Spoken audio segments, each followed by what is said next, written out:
Evening, everyone. Evening, everyone. Good evening, everyone. A very warm welcome to tonight's launch of Developing Financial Leadership in Small Medium Businesses with our authors, Dr. Stewart Barnes and Professor Malcolm Prowle, and hosted by Jill Douglas. First of all, I would like to give a huge thank you to all of you for giving up your time on a Monday night to come and join us in this fabulous venue. I'm only slightly disappointed there's no rugby on, but I'm sure these people hold your attention for the whole evening. For those of you who don't know me, my name is Jo Draper. I'm a director at QuoLux alongside Stewart and also alongside Rachel, who is joining us via the live stream. So hi, Rachel. Okay. There are almost 150 people in the room today. It's fantastic to see so many of you. And almost 100 of those are alumni of our LEAD, Gold and GAIN programs. So it is wonderful to see you all. Thank you so much for coming. We also have policymakers in the room, representatives from anchor institutions such as the University of Gloucestershire. We have key trade groups. We have newly appointed councillors and representatives from economic groups as well. So thank you so much for coming. And as I said, we are live streaming, so keep it clean, please, people, for the video feed. We have people all across the UK watching and across the world. Australia, Malaysia, Denmark, Germany, Spain, Brazil, Canada, you name it, someone's watching it. India. India as well. Thank you. India as well. The format for this evening, Jill is going to be interviewing them for about 45, 50 minutes. There is then an opportunity for questions from the audience, so Jill will hand it over to you. Please don't rush off after the interview, though. There are canapes, there are more drinks, and there is opportunity for networking and chatting to the authors as well. All of your books are signed. If you want a little personal message, I'm sure they'd be happy to write something for you. It gives me such great pleasure to be able to welcome our host of the evening, Jill Douglas, MBE. Jill is a broadcaster, journalist. Her face will be familiar to most of you in the room from our TV screens, where she presents rugby, cycling, all sorts of sports events. She also works alongside the sports practice team at Gallagher, in helping with business development and marketing. She is a patron at My Name's Doddy Foundation, a multi-million-pound foundation committed to tackling MND. In 2017, she was appointed their CEO. We're going back a few years now, 2017, which means she has a deep understanding, like you all in the room, of the challenges of leading and steering small, medium business. On being appointed to that role, she made sure she took steps to be able to ask the right questions of her finance team and to challenge them to know her numbers. With that, I would like to hand it over to Jill, and I hope you all have a fabulous evening. Thank you very much. Jo. Thank you very much.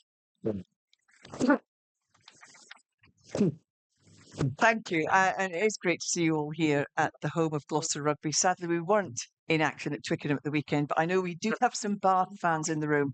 So grudgingly, we will give you some congratulations. Grudgingly.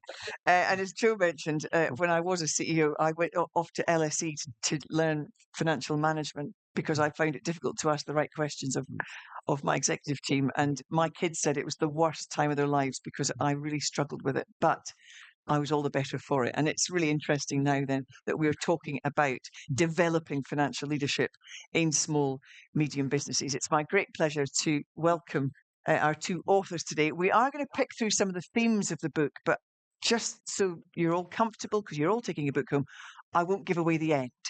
So, but we will pick through some of the sort of key points of the book. So Dr. Stewart Barnes, I know many of you know Stewart from QuoLux, CEO, where he creates and facilitates leadership and business development programs. He's a qualified business coach, mentor, author of over 20 books, chapters and papers, eminent in his field, as is co-author Professor Malcolm Prowle, Professor of Performance Measurement at the University of Gloucestershire. He is an academically and professionally qualified accountant with extensive experience of business strategy, financial management and performance improvement. Very intimidating to be with you. Malcolm also has over 100 publications to his name, so I think he knows what he's talking about. They met in spring 2016, recognised that they could work together, that they had a lot to share, common interests, and now we have the fruits of their labour in this book. And I think the first thing we'll do is maybe just take a look at the title of the book, Developing Financial Leadership in Small Medium Businesses. This book, by the way, will appear in institutions all over the world, universities, colleges, boardrooms. That's the kind of detail in this book. It's something it's a resource for you to go and pick through and pick out some of the key things. So let's have a little look into the book, Malcolm, publishing. You've been in publishing for many, many years, and you've produced so many amazing pieces of work. Why this one, and why now? Okay. Can I just start by picking up on rugby and just just project my voice? You'll tell straight away that I'm a Welshman. And I was saying just now, there was a time many decades ago when it was very dangerous for a Welshman to go to the shed when somebody was playing Gloucestershire. But times change. But I did note, I was pleased to see that we have more Welsh players in the Gloucester squad than we have in the British Lions. So I don't, whether that's a good thing or a bad thing, I don't know. The book, how did it come about? Well, as you said, Stewart and I met, and I was working at the university and doing various things, and we started talking, and then we both had a common interest in productivity. I have to say, I didn't know much about SMEs then. I mean, the work I did when I was in consulting was more with big companies and big government organizations, but we did quite a bit of research on productivity in SMEs, and we published a report that's quite a few years ago, and we ran a few events around productivity, because obviously that is a big issue in the UK. And then the other thing is I started doing a number of masterclasses on Stewart's programs on financial management. And obviously I knew about Stewart's leadership background and his books. And I said, well, would it be a good idea for us to write a book together on financial management in SMBs? And so we did that. And then it was Routledge actually came back by saying, could you add the word developing in the front of it to make it sort of more proactive? So we did a proposal to Routledge, and it actually got accepted. And I can't say it all went smoothly, because it didn't. It's often the case, but it was published back in March. So. And here it is. And here it is. Fantastic. It's developing. We'll pick through what that actually means in a moment. But we should as well say thanks to Routledge, because this one here is printed especially for tonight. So for those who want to sell it on the eBay, it's a limited edition. And partly because they allowed us to put our logo in the front cover, which is quite an honour beside Routledge. But also they gave over the rear cover to us as well. So there's a message from QuoLux, which ties back into what the authors have done there as well. So thank you for Routledge on that one. See, worth something on eBay already.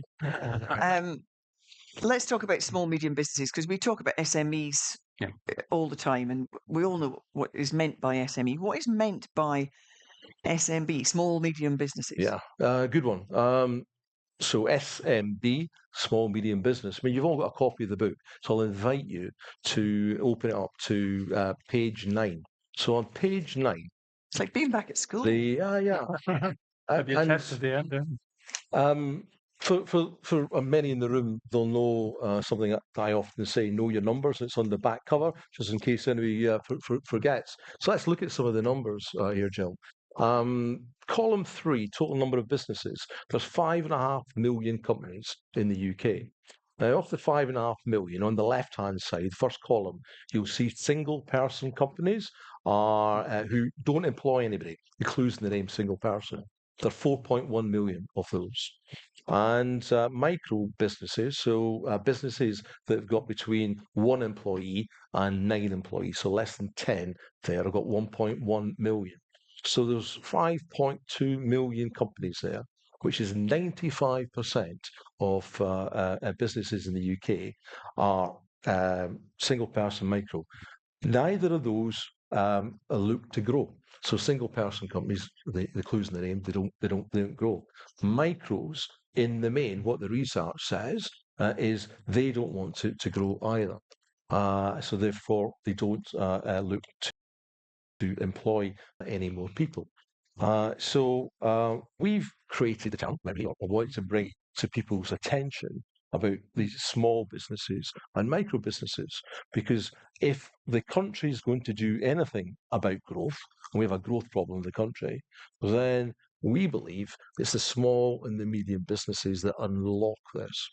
And there's roughly 250,000 small, medium businesses, and that's 5% So 5% of businesses in the country are SMBs, and the majority of the rooms we're looking at here just now are SMBs.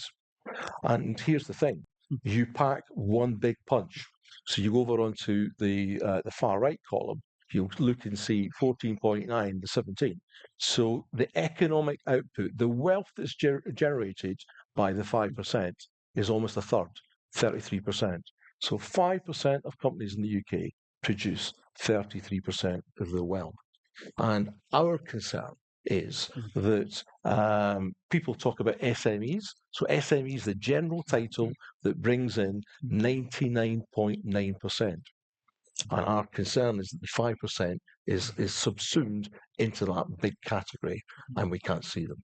I must admit, I was shocked when I read that figure, 33%, because I think when we look at the media and we listen to government, we seem to the emphasis is on big business, multinational business, and as Stewart said, 33% of countries' GDP is from the SMB sector. And I don't think that is broadly known. I was surprised. Where do startups fit into that? Startups, another problem with startups. 9 out of 10 startups fail within a decade. So just think about the financial heartache that's caused, the upset, mental health issues that flow from that too. And there's roughly 250,000 of those that start every year. And it's an infinitely small number, less than 1%, 0.21%. They actually grow to more than 10. So we have this focus on startups who fail.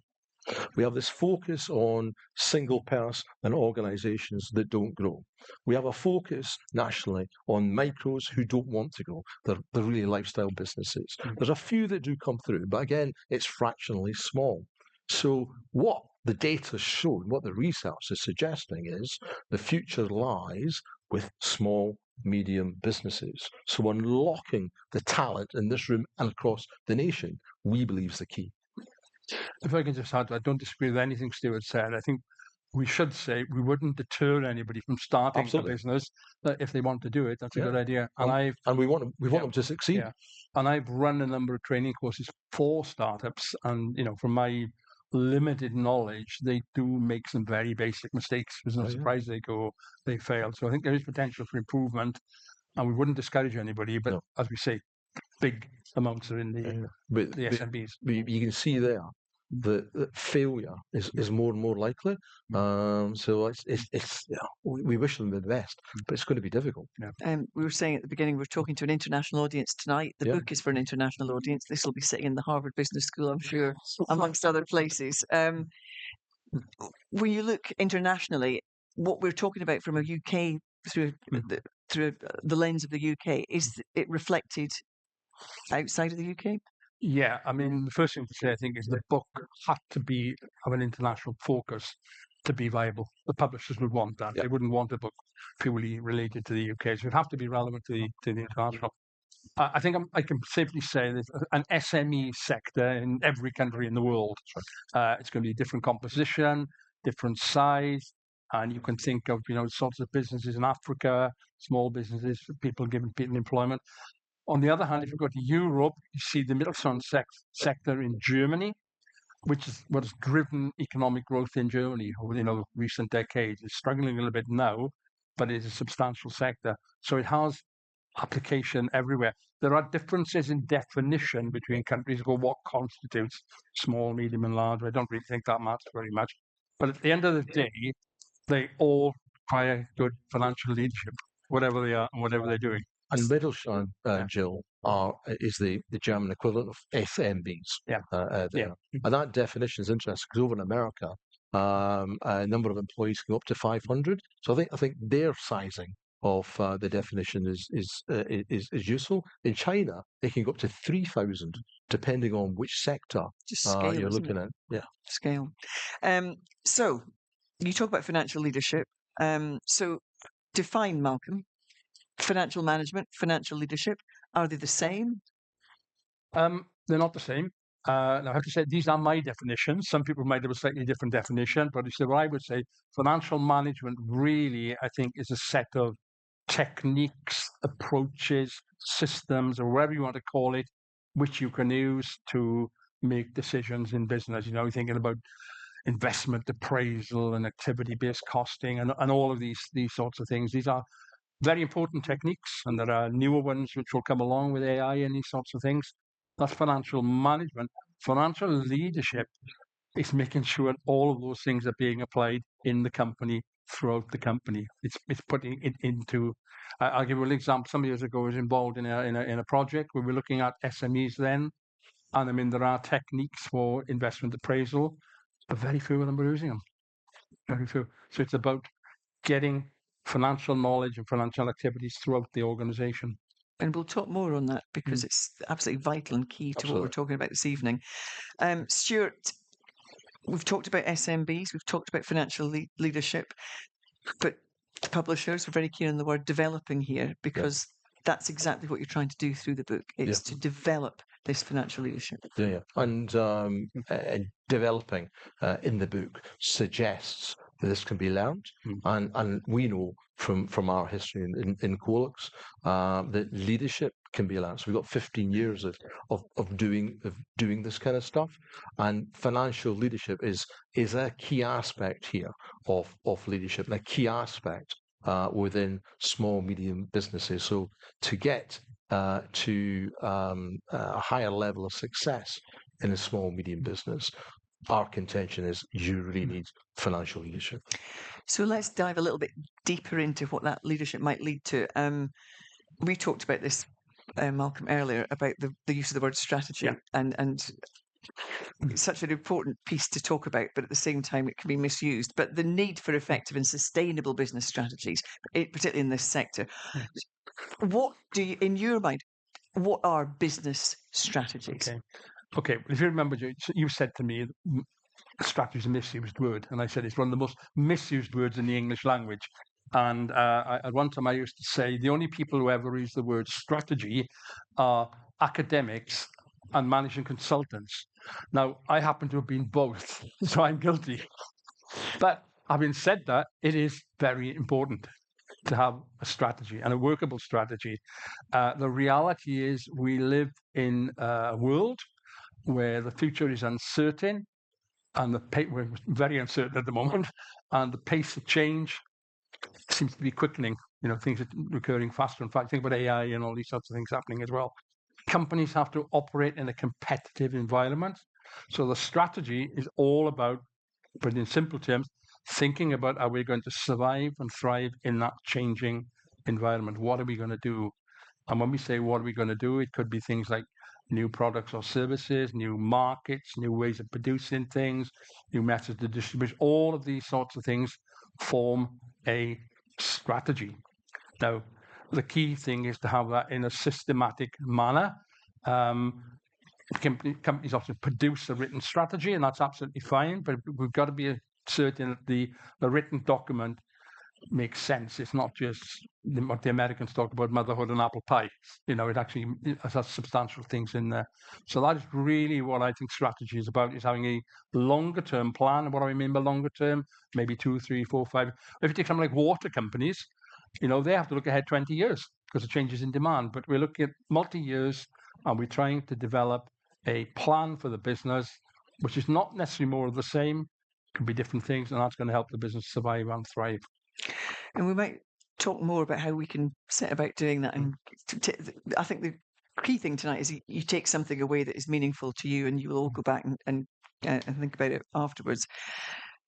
So we understand the need for these business strategies. We call it an insurance market scenario planning and risk management, but I think it's something that's all part of all part of it. What's the problem then? Why aren't we doing it? Yeah, it's 65% of businesses don't have a business plan. Wow, 65% of businesses don't have a business plan. And we would contend that most businesses, if they don't have a business plan, they're probably not having board meetings and looking longer term. If they're having regular management meetings, and that's a big if, are they monthly, quarterly looking at management issues. So almost tactical, daily issues, day-to-day, week-to-week things. And we kind of guess that's more the case. So we're suggesting in the book there is a need for a growth mindset. And when you then think about almost some of the things you just touched on, Malcolm, climate change, we've got an exploding population. Everybody's got competitors, round about. Got new emerging technology, AI, and what does that mean? Then, of course, there's the ongoing pressures on natural resources. Lots of B Corps in the room. I'll have thoughts and ideas on that. All of these things suggest that you need sustainable business operations. If you need sustainable business operations, then we're pointing to the fact, well, we should have a business plan that's associated then with resilience, i.e. we're here to endure, and then sustainability to address some of these bigger picture things. And we'll touch on good dividends a bit later on. And when we come to that, we're suggesting to go even further than sustainability and moving towards regenerative here as well. And if you are going to put in place strong financial leadership and a strong financial leadership strategy, who should be involved in these businesses? Who is giving an input, Malcolm? Put simply, everybody in the company. Okay, but when we said that, somebody's going to have to lead, and I think we would expect that might be initiated by the professional finance people, the finance director, people. They are the experts in this field in the company, but it needs to go beyond that. It needs to go to the chief executive and the board, and I'm sure we've all come across boards where the financial knowledge is very thin, let's put it that way. So I think we have to think at that level about the board members being up to speed on financial issues.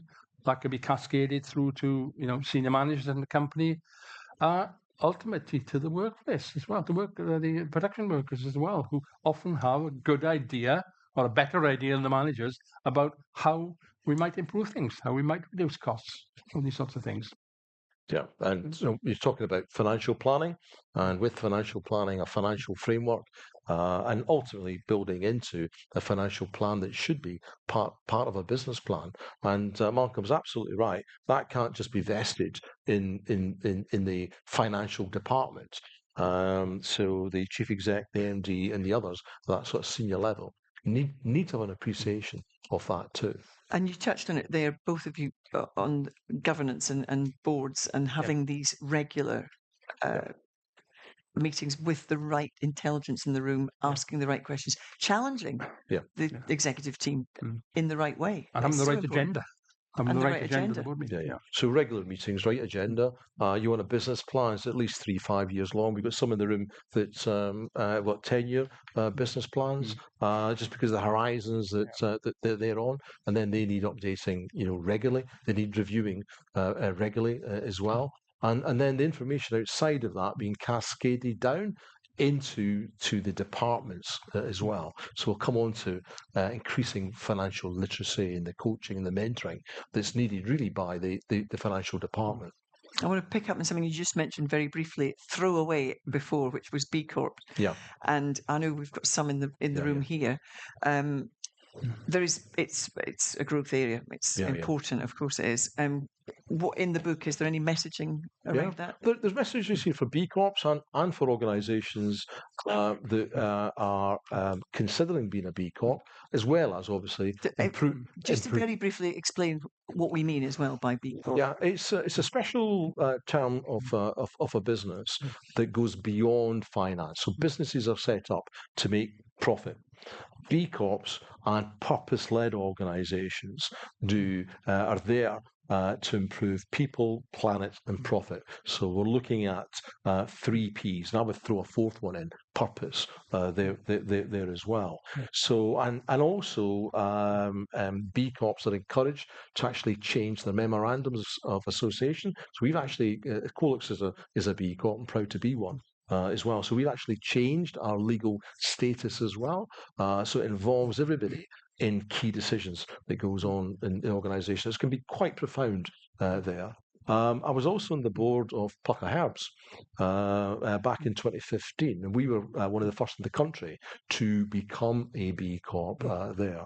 So in the, I'll invite you all to go to the book again. If you go to page 112 in the book, you'll see a framework. And what B Corps are particularly, good at doing is looking at planet and community sustainability. And there's an opportunity here for B Corps to look at employee engagement and developing people more. Because as Malcolm's touched on, our people know how to do the jobs better than us at a sort of senior level. So they've got the ideas and suggestions. So that then speaks to innovation, speaks to continuous improvement as well.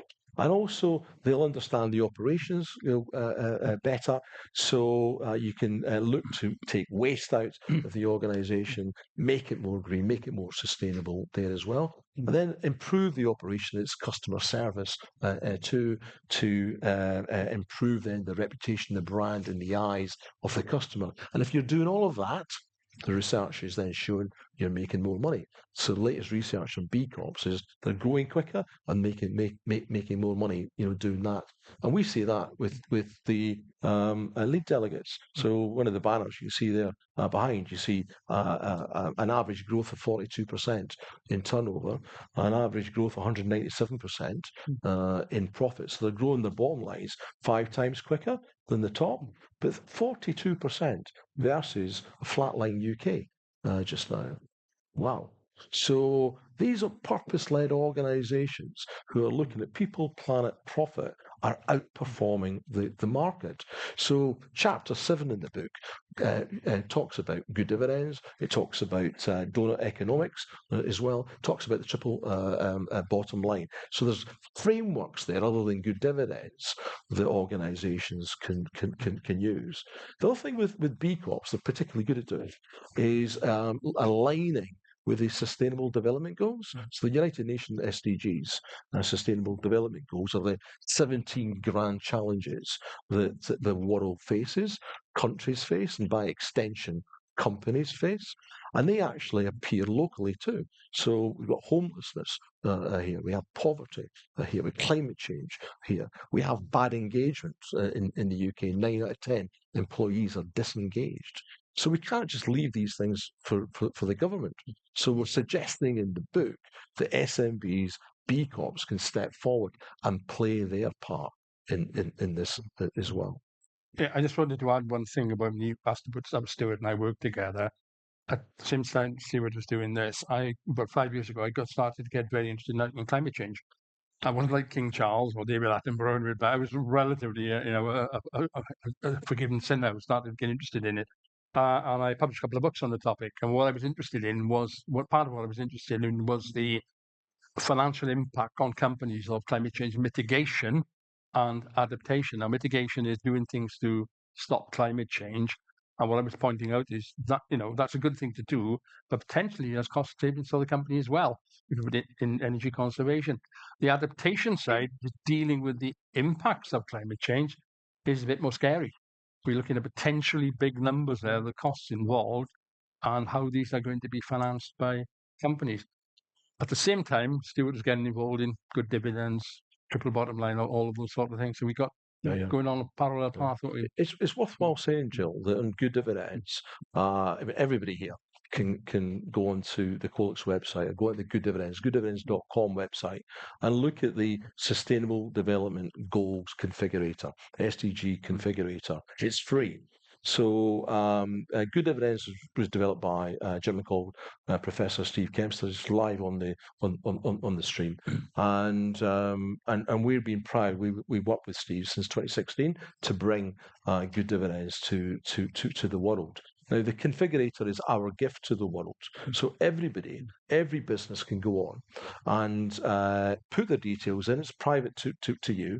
And then the configurator will help you align what you do to the SDGs, but in language of business, not in language of the United Nations.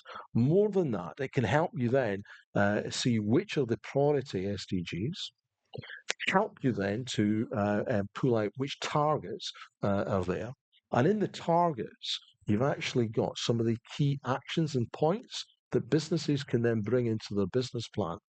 More than that, they also have what's called social value tags. So social value is an ever-increasing subject. So in the UK, just now, the Procurement Act is now in play. So anybody selling into the NHS, public sector, has got to talk about social value. So the configurator can help SMBs to pull out these sort of key things as well. So all of these things help businesses then to put in key actions, strategies into their business plan. So it helps them to tackle the things that they're not doing, putting business plans in place. Which leads us to, how can good financial management leadership help in developing effective strategies and good business plans for success in business? Well, in many ways, I think one is it's always important business to understand your costs, what drives your costs, what you can do to change it. The other thing is within a strategy, you probably will have a series of what I might call strands or something like that, where you're going to have a new product or a new market or a new location or whatever it's going to be, new method of working. Start thinking about the costs of doing that, those individual things, then trying to combine it all together in some longer term financial projections, 3-5 years ahead. Now, let's face it, those longer term financial projections won't be worth the paper they're written on because there's so much uncertainty. But the important thing is to get it down on paper, a set of projections, which you can then keep your eye on as time goes by. And those financial projections would be the usual things like profit and loss account, cash flow, balance sheet, those sorts of things. Now, I say this because I've always said before now, sometimes you see a strategy document, and the first thing I do is turn to the back and see where's the financial statements. Are there any financial projections? I accept it's uncertain and they are soft, but doing something is better than doing nothing. As I said, many financial strategies are really just good ideas, motherhood and apple pie, and having some finance stuff at the back gives it a bit more rigor, a lot more rigor. What's needed. We've talked about sustainability, and particularly when we've talked about climate change, but the sustainability of a business, how important is that for when it's looking at its strategy and growth? Well, you're talking about enduring. So, SMBs have done something that the single person, the micros, have not done. So they've now grown to more than 10 employees. So they are more resilient. They have sustained there. So it's another good reason why to focus on SMBs. But when you sit and think about it, the majority of companies, again, don't have a business plan. So they've done well to get to where they've got to without a business plan. What we're now contending in the book here is high performance and driving performance and driving good growth. So we even define good growth. So good dividends that are touched on. We've got it's almost like London buses. So you don't write a book for a bit. You've got 2 that are coming out in 6 weeks. So just behind you, we've got another book that's out in 6 weeks' time. That takes much of what we're saying around financial here and now putting into a model that's got 6 different factors to further enhance. So what we're suggesting in the book here is that for financial leadership to occur, you really need leadership. Page 21 talks about effective leadership. So we're setting it out. This is what effective leadership means. For financial leadership to occur, leadership needs to have a vision. So we now have a vision. Financial leadership then takes the subject of finance literacy from the top of the organization down through the organization as well. And then the outcomes of this we've seen in the research is that win-win-win for many. So the profits that growing SMBs make, the taxes on those things there can then fund strategic investment at national as well as local level. So you've got this sort of continuum now from effective leadership through vision, through financial leadership to outcomes that are beyond profit. Now, we've talked about how you can strategize and plan and lead and have these great strength in what you're trying to do, but scenario planning, risk management, none of us could have seen COVID coming. That was just came from, well, perhaps there was some debatable point. Maybe we didn't quite grasp what the impact might have been.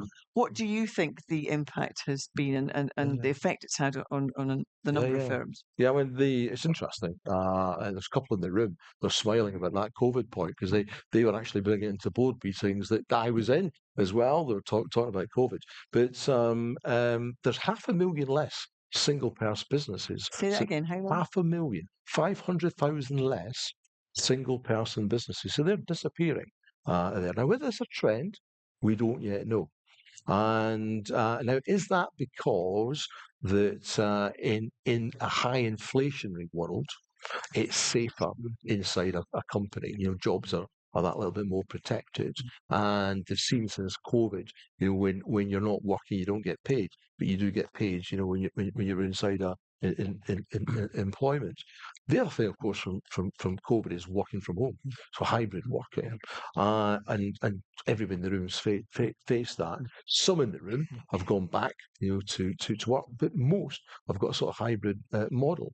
And again, the contention I think here is that the better businesses are managing that hybrid because you've got flexibility. Now, that flexibility might be the thing that the single-person businesses, if they're thinking about giving up their business and coming into employment. Now, I would contend, that this is well worth it because back in 2000, there were 2.4 million single-person businesses. Today, there's 4.1. So there's 1.7 million of a difference. Now, you might think, how do you get 1.7 million, into work? Divide 250,000 into that 1.7, so many SMBs we've got, that's 7. Our research in the book and 15 years of doing it with QuoLux as well is average growth of 19%. The median size of businesses in the UK is 3 million, 30 employees. So 20%, 20% of 3 million, know your numbers, is 6. So we've seen that supported businesses are grown by 6 people per annum. And if we move from 4.1 down to 2.4 that I spoke about, that's 7 jobs. So it's doable. But if we want to be a bit more radical, and we've got some policymakers in the room, we've got the Better Business Act in Parliament next month. So the Better Business Act is trying to get legally people, planet, profit now as the key for any business. So not just a profit. So imagine then we all have to report people, planet, profit. Imagine then that instead of in 4.1 million businesses, we have 1 single person businesses, 3.1 million. Let's say then that they get a job that pays average wage, let's say it's 30 grand. With £30,000, it's 5,000 tax. 5,000 tax multiplied by 3.1 million, many in the room have the answer to that, 16.5 billion. You add employers' national insurance on, you're at 20 billion. Add then on probably greater productivity gains because you've got those workers in your business, you're probably up at 24 billion to the Treasury. That's not there just now because these people, single-person businesses, in the main are in organisations less than 85,000. They're not paying VAT. And they've geared the organisation so that they're not paying personal tax. Now, I said 24 billion because probably, you saw the news last week or two, the head of NATO went to the Prime Minister and said, we need 3.5% defence spending, GDP. That's 24 billion. Wow. So just by nudging the focus now towards looking at SMBs, reducing the number of single-person businesses in the country, getting them employed. Now, I would again argue that's a more entrepreneurial person, somebody that's get up and hardworking, trying to get the 2 million people who are in long-term sick back to work is probably a little bit more difficult to do than perhaps this sort of nudge, this sort of change that way as well. I'll just one more figure to give. So there's many in the room that perhaps didn't like the budget in November because it hit business to the tune of 25 billion, the increase in national insurances. So that 3.1, my calculation to get to 24 billion, let's say it was 25. In effect, SMBs using tax, using or the government using the tax from SMBs actually is 25, then they could repay that money back that they've taken from us in employer national insurance. So you can get another 25 billion come back. You have the two together, you've got a 50 billion increase, potentially, just by just changing focus. It'll pop you into the Treasury, no? Well, there is somebody in the audience who goes in and out of Downing Street fairly regularly that knows. So the figures are there. The question is, do they start to look at the data? We're swiftly running out of time here, so I want to just get some key points from you guys before we throw it open to the audience. So if we are going to strengthen these SMBs and strengthen that financial management, financial leadership, you talked earlier about some certain techniques that we might need in order to do that. Can you just briefly talk about what these techniques might be, but also the sort of key attributes and roles in financial leadership? What are we looking for? I won't go through all the techniques. There's a lot of them, obviously, but I mean, I'll take a couple which Stewart and I talk about quite a bit. I mean, one is the idea of profitability analysis. Now, I'll put it this way, I'll go away from businesses at the moment. I've worked in a number of universities, and I say to students sometimes, we know the overall financial result for this university in terms of a profit and a loss. Do we know which courses are making a profit and which courses are making a loss? Well, the answer is no. Okay? And I think that is the case in a lot of businesses. You know the overall profit figure or loss figure, but we don't know where we're making the profits and where we're making the losses. So absolutely important to your strategy is to get a profitability analysis. Okay, it doesn't mean you've got to shut the ones which are making a loss, but it means knowing where it is happening. Another one concerns the overhead costs in the organization. Now, 70 years ago, if you like, most of the costs of business were the direct costs, the direct labor, the direct materials, the fairly small overhead base.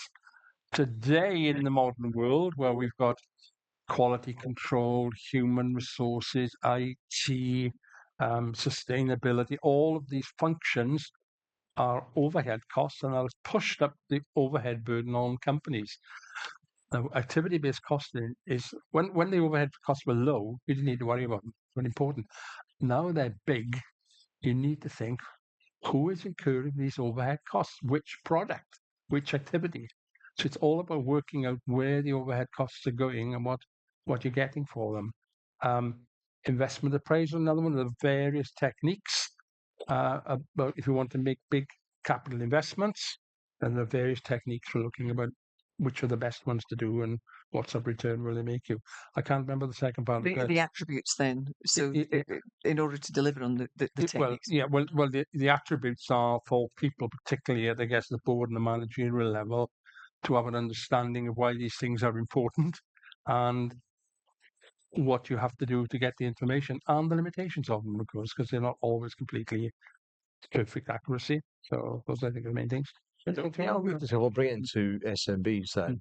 I think there's a kind of rule of thumb that when businesses get to, let's say, 50 employees, 50 through 100, they should be looking at a financial director, whether it's part-time or full-time. They should be looking at an FD. Certainly, financial controllers, should be in. Malcolm and I have, a good discussion on how qualified people should be. I'm a big fan of having a chartered accountant in. I've actually got online my former CFO. She came to me and said, "I'm not a chartered, Stuart, and I don't know anything about international tax." When she became my CFO of the group. but she had wonderful attributes, of working in a team and was able to do things at business unit level. So you can learn things there. But certainly you're looking at qualified accountants, could be MBA with a finance led stream to that there as well, and they need to support the chief exec, the MD. They need to get out of their offices and be able to coach and mentor down the organisation. The bigger the organisation goes, they'll probably need management accountants in there as well, partly to do the cost part, but certainly to create P&Ls and the like there as well. But you're looking for that financial literacy to come down through the organisation. And there's some in this room that are at that pivot point and just don't know whether to get the FD. Some have done that, and every single one says the same thing. What a difference that it makes. The level of data, the level of information, the level of meaning that comes from that as well. Like, there are some great case studies in here as well, which will be fascinating. I'm going to give you my little case study. I started with a group of friends, started a charity, and at the very beginning, we weren't sure how big we were going to become. So we started off, and we called the person in charge of the finances our bag man. He literally was in charge of collecting the checks and the cash, bags of cash. I know the feeling. Yeah. We sort of elevated him, and he became treasurer, which was like the bowling club. You know what I mean? We then realised this was unsustainable because we started pulling in a huge amount of money, and I was beginning to employ more and more people, and I was having partnerships and contracts and suppliers. So then we got a part-time financial officer. I then said, no, we need a full-time CFO, and we've now got a finance director, and we're now operating at maybe £6-7 million a year. Oh, so then we've got a staff of maybe 18 people. But it started from that bagman to finally, and the biggest relief from my point of view, running the business, was having somebody in there who actually understood the numbers. But exactly what you were saying is, I then realised I had to be able to challenge the numbers. Absolutely, Fantastic. And it's exactly what we're talking about. And if we get as far as the second edition, I promise you we'll put a case study in the bagman. We're going to talk. We'll give you some key takeaways, I think, before we finish tonight. But what I'd like to do is just give you an opportunity to ask any questions to Stewart or Malcolm, because they've got a lot of intelligence in the room. So it's great to dig into that. So if we got any questions in the room, lady in the front row. I think this could be the lady who's in and out of Downing Street quite regularly. I should say Malcolm's my dad. I should probably declare the interest. I did check the acknowledgements though, and I'm not in it.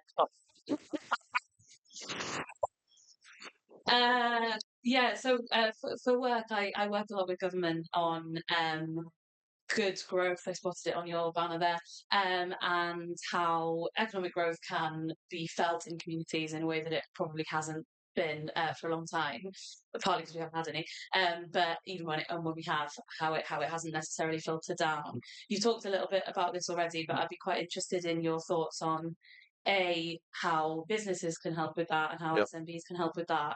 And also, I suppose, what government can do as well. And it might be a little bit late for the budget, but we'll see what we can do next. Brilliant. I mean, I've probably got Steve screaming down the line at me just now. So we take our SDG configurator again, Jill. And Steve Kempster is involved in a pilot in another part of the country just now. So in that pilot, local authority, NHS, 3 major multinational organisations, and their common purpose is to try and keep wealth or increase wealth in the locality, because they've got some really quite rundown, towns and areas there. So they're looking at the supply chain. So I know we've got some people in the room that are looking at this very thing now. But what they've done in the north is really interesting. So if you fill the configurator in, that's an FMB, so that's bronze level.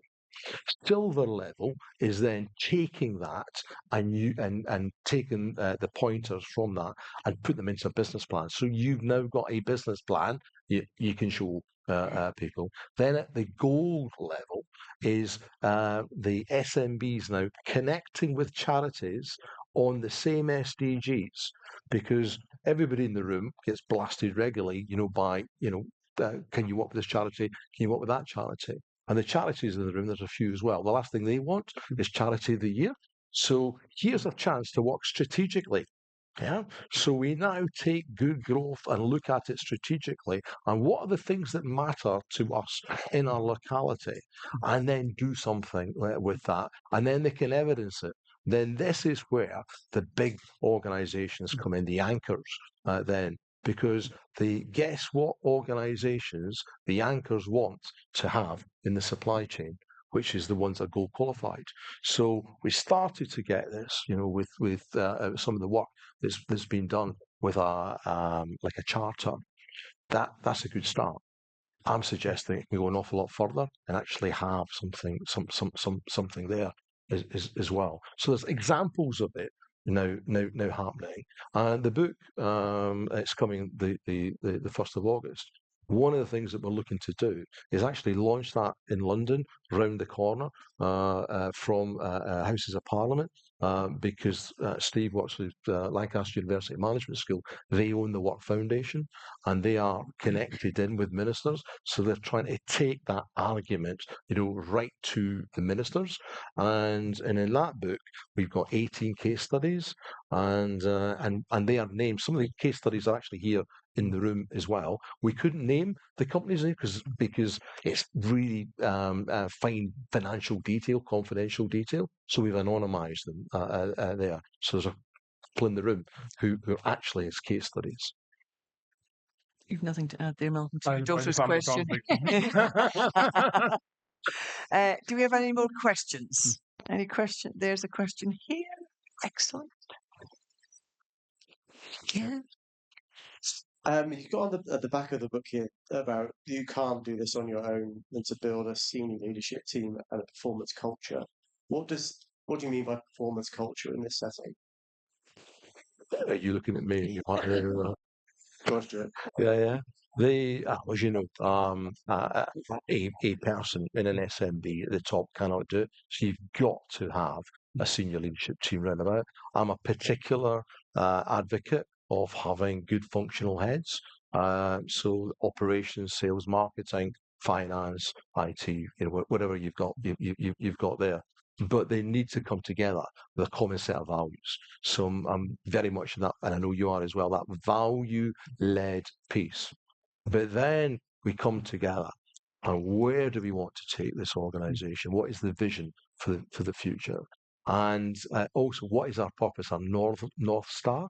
Because realising the vision, and you'll do, because everything's time bound with a vision, you're doing that a number of times on your way to a North Star you'll never reach. So that's sort of purpose-led part. So being able to create that language at the highest level on where is it we want to go? What does high performance actually look like?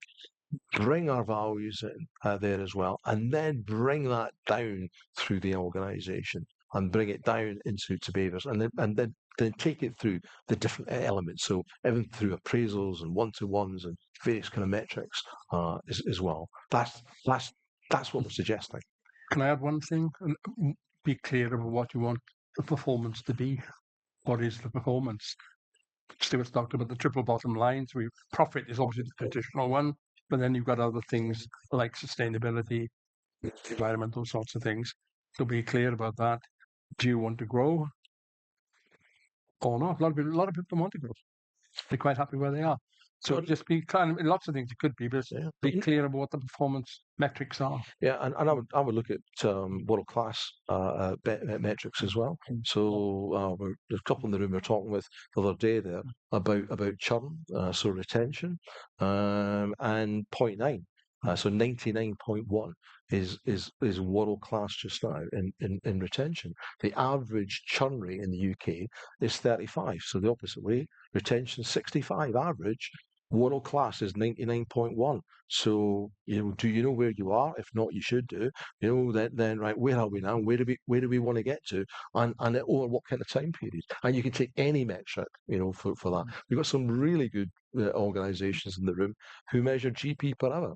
And I know, my CFO's on online as well, and she's a huge fan of GP per hour there as well. So it's a pure metric one that starts to look at productivity, starts to look at profitability too. And you talk performance culture. It's an easy thing to say and to talk about, but actually to live it and deliver it. It's not about just sticking a poster on the wall saying, "Here's what we believe in, and here's what our values Absolutely. are." Yeah. Yeah. And the goals that you set. So it's like any sporting organisation. You walk into the Gloucester changing room downstairs, they've got some values there, and they've got some big ambitions. They have to live and breathe them, and they have to. That's where you see the teams get to the very top. It's because they've got this inbred culture, and they're living it. They're not just talking about it. It's not just about putting the posters. Well, there's many good businesses in this room. I won't embarrass one individual. They are global leaders in what they do, no doubt, global leaders, and they are world leading. They are the gold medalists. So world class gets you to the starting line on the 100-meter sprint. Gold medal is world leading. But the conversation there about retention, their retention rate is currently 91, 92%. That's not world class. So for me, high performance is do. And so there's improvement that you can look at across many different things. That's what I'm looking for at that highest level, and I'm looking for that being cascaded down the organisation, and I'm looking for the FDs, the CFOs as well to understand that. So I'm after business savvy CFOs. I'm after them who have got good interpersonal skills as well. They can relate to people and can help around the whole aspect of decision making and risk management too, in language that the ordinary person can understand. Good answer. Okay. Any more questions? Anybody up near the back? There's a question there, lady, in the middle of the room. Just wondering if the growth economic model is actually in direct conflict with the triple bottom line. Absolutely. And I mean, Kate Woolworth's got some really interesting concepts around donut economics. Yeah. I just think when we've got World Overage Day, I think July, we've run out of resources that we create in a year. So how can we all keep growing? I think that's a model that's pretty outdated. So what's the answer? Yeah. Well, the answer's in the book on the 1st of August. Seriously, we've pulled it apart. There's a taster around page 112. In this, so go to chapter 7 in this and get a taster, and then in the book, it's the 1st of August is a playbook. It's 330 pages. It's landscape. It's packed with illustrations. It's got QR codes that takes you to digital supporting websites, and it answers this very question on good growth, and it also debunks no growth. Because if we want to go into no growth, we've got a big problem across the world. So understanding what good growth is, we argue, is really, really important. And that's why both books are out pretty much at the same time as well. I am conscious, I'm sorry to interrupt, that it is quite warm in here, and the aircon was off for a bit because of the noise, but I think we maybe want to put the aircon back on again in case I'll keel over. I mean, we're not complaining because it's a beautiful evening, but I don't want anybody getting a little bit flustered. I was just going to add, I mentioned about writing books on climate change, and you're absolutely right. I mean, the evidence shows historically the term is decouple. We can't decouple economic growth from consumption of materials and inputs.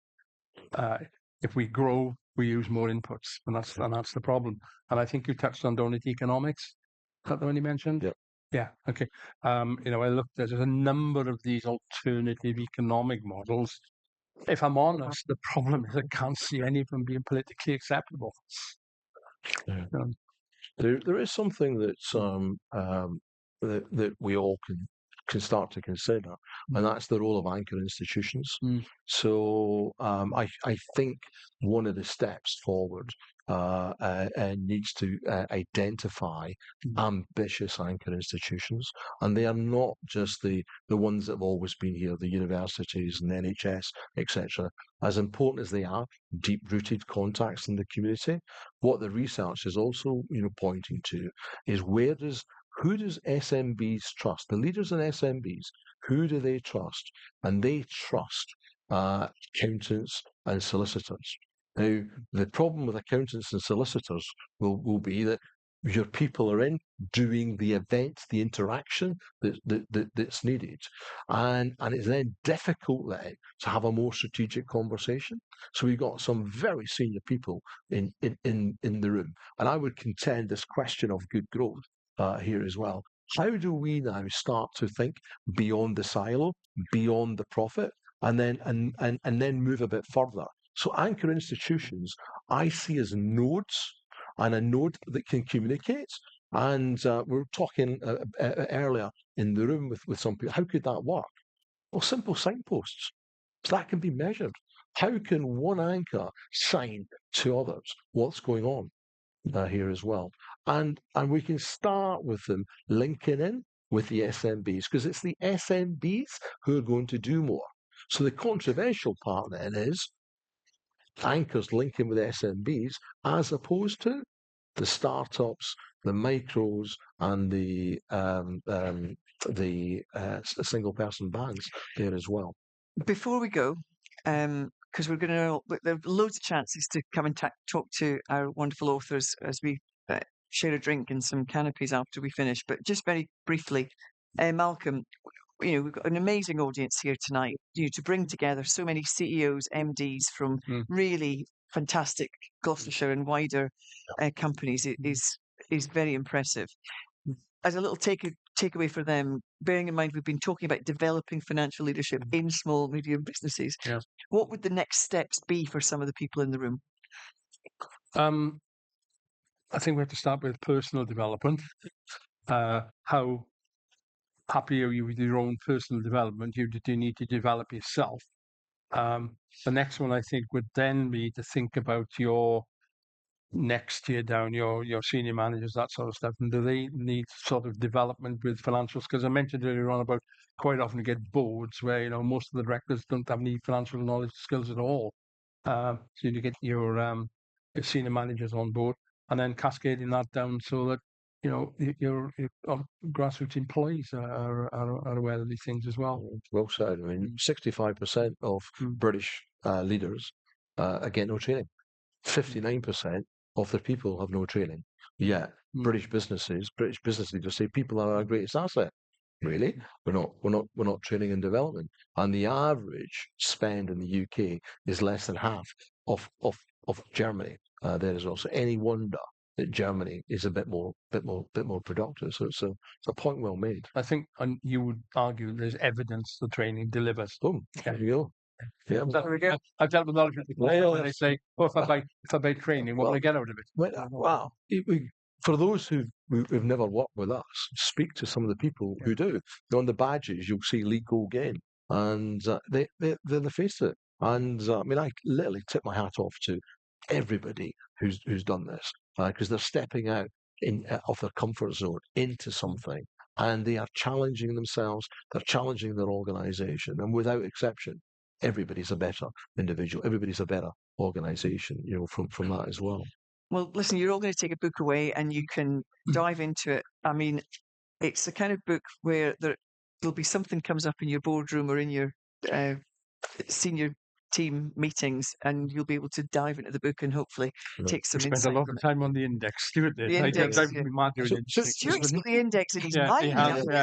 Insane. Yeah. I tell you the funny thing with the book, John, is that the way that we wrote it, right? We divvied up the chapters between us, so it wasn't linear. So I would do chapter 2, chapter 3, we'd do chapter 8, 9, I would do chapter 11, and all that kind of stuff, back and forward. And then we only got it back together last July, and we being Rachel's on online. So Rachel and I proofed it, and it was the first time I'd actually seen the book all together the one time. And I thought, wow, this is a really good book. Up until that point, I thought it was not very good. We're doing it like chapter by chapter. You're selling it, Stuart. You're selling it. I would. It's a really good reference book. Yeah. Chapters 4 to 10 are crackers, and they're crackers because of the man to my right. Yeah, he written the financial part. There as well. Listen, thank you for your time tonight. Okay. Real insight and a lot for us all to take away and think about, and probably talk about over a glass now. And thanks for your attention on a very warm evening here at Kingsholm. Thanks to Kingsholm for looking after us so splendidly. Please go and help yourselves to a drink. Can I just add one thing quickly? Thanks to Stewart and his team for organising. Yes, I haven't done anything. I've done absolutely nothing but come here tonight. Anyway, we're done. Joe, thank you very much. Jill said right at the beginning she wanted to give you some key takeaways to take away, and I'm sure you will all agree with me. It has been a beneficial, informative, and engaging evening. So thank you to Stewart and to Malcolm for sharing their thoughts. Thank you for Jill for keeping them on track and helping them to share their thoughts. Thank you all for Super. giving up your time. Please don't rush off. There are canapes, as I said. There are more drinks. When you do need to leave, please don't rush. Sustainability and good growth in mind. Could you leave your plastic badge in a box by the door so that we can keep hold of them and then we can reuse them next time we see you? But thank you once again. Please join me in thanking Stewart, Malcolm, and Jill. Well done, you.